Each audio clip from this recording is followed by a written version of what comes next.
Now, as an entrepreneur with a health background, have you ever looked at someone in the business world who seems to be absolutely thriving and killing it? Maybe they're booked out, they're making huge money, which who knows if they really are.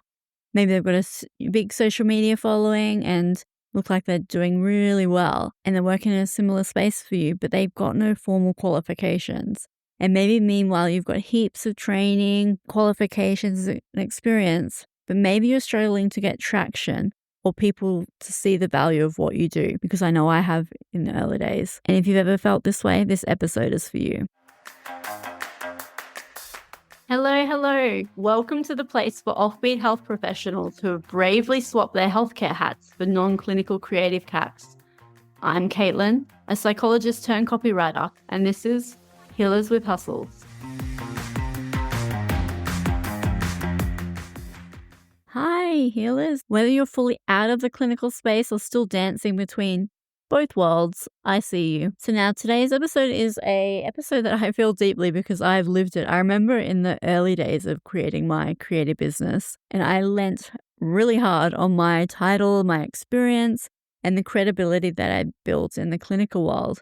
And I thought that'd be enough to get clients. I was like, well, I'm a psychologist. I've got, so many years of experience. Literally 7 years of uni study or something like that. It's a bit bonkers. But I thought hello, that's really amazing. Surely that's enough for people to be typing out and completing my contact form.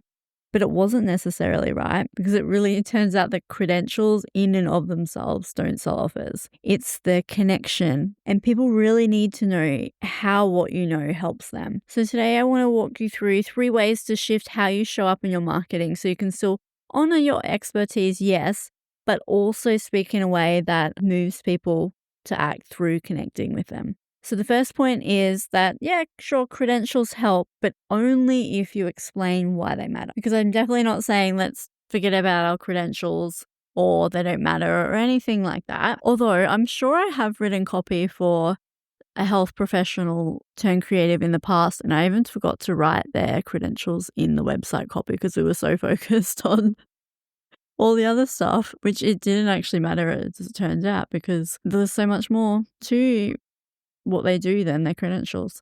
But alas, I digress. Because absolutely, your clinical background gives you tools like the depth that so many business owners don't have. Depending on what you're trained in, maybe you're trained to hold space, to notice patterns, to ask better, deeper questions, to look beyond the obvious. But most people outside the health world don't necessarily know that, right? They don't really understand what you know.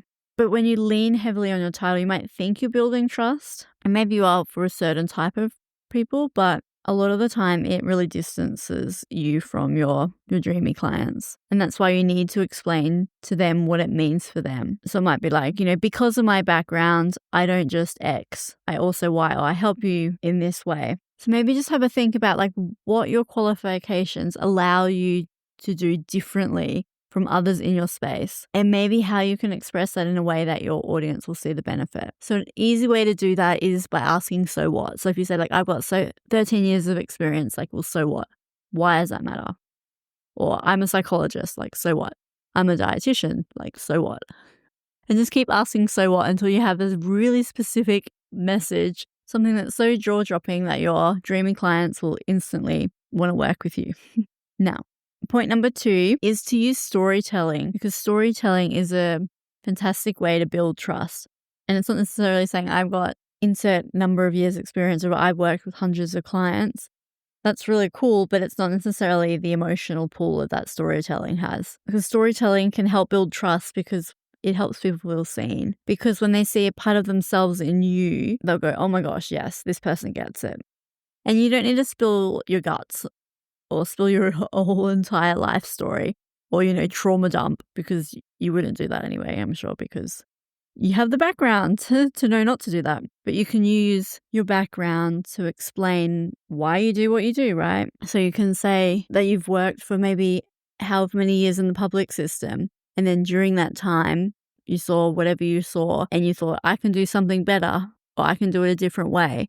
And that's why you went into business, or something like that. It's talking about as potentially a brand story, but you could even use micro moments So maybe there was a day on there when you were working with a particular client, and of course confidentiality is really important, but it might be an anecdote about something about your clinical background or something like that. And then you can use that as a way to segue into your business now, what you're doing now, which is really different, but it also highlights your clinical experience in a different way. And so maybe something that you can think of in terms of storytelling is like, what made you decide to change?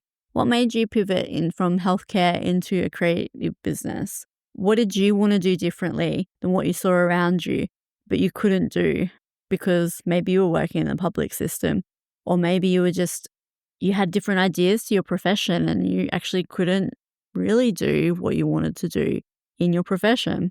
And that's an epic story waiting to be told. And point 3, I've kind of touched on this before, but it's something I'll say over and over again, is being ultra specific, not just general in your messaging. And it's probably something that I come back to the most whenever I write for copy clients. Because, as health professionals in our background, we're trained to be objective or clinical or be quite general in how we talk as well.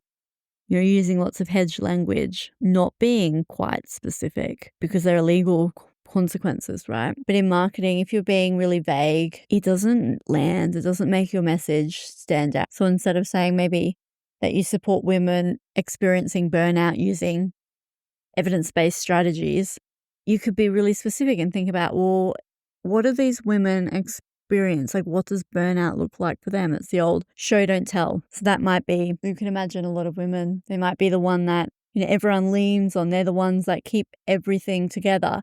Maybe they're really cool, calm, collected on the outside, but on the inside, it looks totally different. Maybe they're super tired and they just want a break. But every time they get a break, their mind's racing. Rest doesn't feel like rest. And that's really specific rather than just saying women who are burnt out. It's like, what does that look like?